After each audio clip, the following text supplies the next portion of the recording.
बिस्मिल्लाहिर्रहमानिर्रहीम। Students, last time हमने clearing in the sky की एक्सरसाइज के अंदर क्वेश्चन नंबर 5 तक डिस्कस किया था। फर्स्ट 5 क्वेश्चन पिछले लेक्चर के अंदर हमने किए थे। अब क्वेश्चन नंबर 6 से, इस लेक्चर में क्वेश्चन नंबर 6 से हमने स्टार्ट करना है। क्वेश्चन नंबर 6 ये है बेटा, why did the old man take the steep path?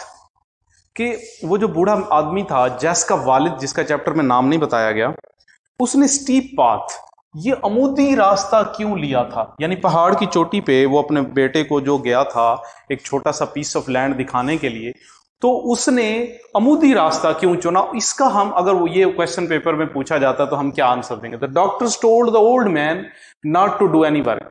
बात यह है कि डॉक्टरों ने उसे कहा था कि आपने कोई काम नहीं करना, किसी किस्म का कोई मुशक्कत वाला काम नहीं करना। But he could not help climbing the hills, लेकिन वो पहाड़ियों के ऊपर चढ़ाई चढ़े बगैर नहीं रह सकता था। He could not help climbing, चढ़ाई चढ़े बगैर नहीं रह सकता था। Therefore he built a easy paths to reach the top of mountain, इसलिए वो पहाड़ की चोटी पे जाने के लिए आसान रास्ते बनाता था। But as he became healthy, लेकिन जैसे ही वो थोड़ा सा बेहतर हुआ, थोड़ा फिट हुआ, he built rather steep path to go there, फिर वो थोड़े अमूदी रास्ते बनाता गया वहां जाने के लिए, पहाड़ की चोटी पे जाने के लिए।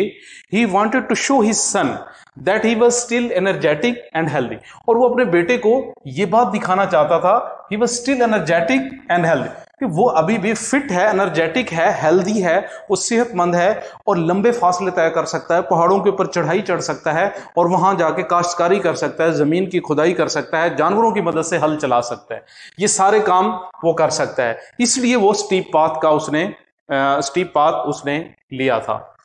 उसके बाद है मेरे बेटे, नेक्स्ट क्वेश्चन है question number 7। Why had the son at the age of 6 cried? कि जब जस्ट 6 साल का था तो उस वक्त ये रोया क्यों था, चिल्लाया क्यों था, उसकी क्या वजह थी? एट द एज ऑफ 6 साल की उम्र में ये क्यों रोया, क्यों चिल्लाया, आखिर वो वाक्य क्या था? चैप्टर से हमें वो कौन सा वाक्य मिलता है? वो ये था, व्हेन जेस was 6 year old.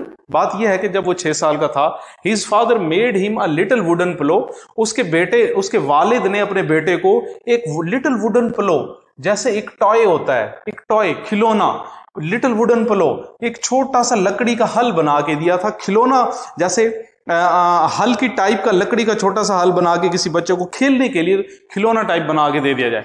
While playing with it, जब वो इससे खेल रहा था, he lost it in a furrow, वो फरो सयाड़, खेलियां सयाड़, उसने इसे सियाड़ों के अंदर खो दिया था। Therefore he cried at the loss, फिर वो इस अपने नुकसान के ऊपर रोता रहा, चिल्लाता रहा। Just however his father made him another pillow but he never liked it, अगरचे उसके वालिद ने उसे एक दूसरा वैसा ही हल बना के दिया, खूबसूरत किस्म का, लेकिन उसने कभी उसे उतना पसंद नहीं किया जितना कि वो उस पहले लिटिल वुडन पिलो से प्यार करता था, जितना वो खिलौना पसंद था।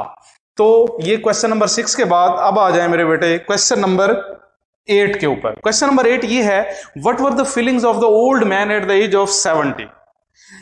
जब वो बूढ़ा आदमी 70 साल का हो चुका था तो उस वक्त उसकी फीलिंग्स क्या थी, वो कैसा फील करता था, उसके जज्बात कैसे थे, उसके इमोशंस कैसे थे, उसके बारे में वो हमसे पूछना चाह रहा है। इसका आंसर बेटे कुछ इस तरह से, at the age of 70 the old man wanted to return to the places he had loved. 70 साल का जब वो हो चुका था, बुढ़ापे की उम्र में जा चुका था, क्योंकि 70 साल का आदमी यंग आदमी तो नहीं होता, तो वो उन जगहों पे वापस जाना चाहता था जिनसे उनको उन्स था, मोहब्बत थी। ही वांटेड टू वर्क, वो काम करना चाहता था।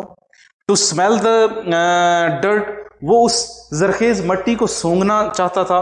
टू डिग इट, वो इसको खोदना चाहता था, इसकी गोडी करना चाहता था, इसमें हल चलाना चाहता था।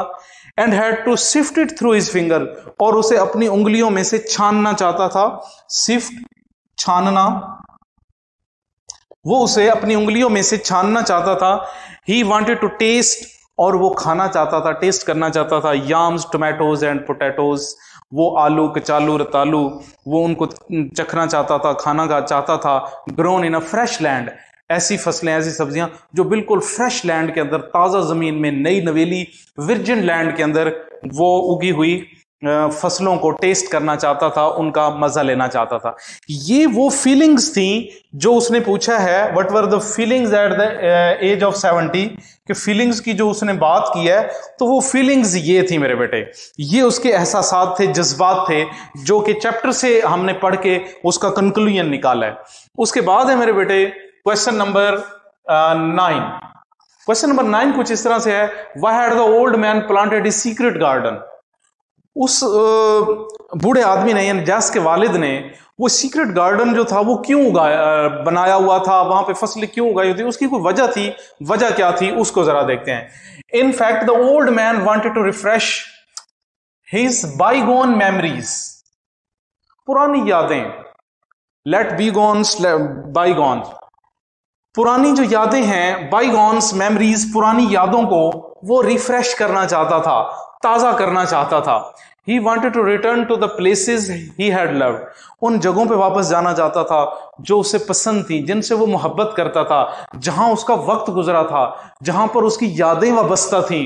Moreover, he believed that things grown in a new land had better flavor, और फिर ये कि उसका ये यकीन था, बिलीव था कि ऐसी फसल, ऐसी सब्जी, ऐसी क्रॉप या वेजिटेबल्स जो किसी नई जमीन के ऊपर उगाई जाए, उसका जायका बेहतर होता है, बेटर फ्लेवर होता है, वो एक बेहतर जायके की हामिल होती है। Therefore, he planted a farm on a virgin land on the top of mountain, इसलिए उसने इस विर्जन जमीन का, लैंड का इंतखाब किया पहाड़ की चोटी के ऊपर, और वहां पे उसने फसलें उगाई। ये आंसर है बेटे इसका, कि उसने अपना वो जो सीक्रेट गार्डन था, वो जो एक छोटा सा गार्डन कह लें, बागीचा कह लें, या छोटा सा खेत या फसल कह लें, वो उसने उगाया। अब इस तरीके से क्वेश्चन नंबर 9 पे जाके 5 क्वेश्चन पिछले और 4 ये, टोटल 9 क्वेश्चन ये बनते हैं जो मोस्ट इंपॉर्टेंट भी हैं। और अगर आप पिछले पास पेपर चेक करें तो उससे पता चलता है कि ये क्वेश्चंस बार बार भावलपुर बोर्ड में, मुल्तान बोर्ड में खास तौर पे ये बार बार ये रिपीट हो चुके हैं। इनको जरा आपने अच्छे तरीके से तैयार करना है, और फिर नेक्स्ट टेस्ट में ये भी शामिल करेंगे हम इनको क्वेश्चंस के अंदर। Thank you very much.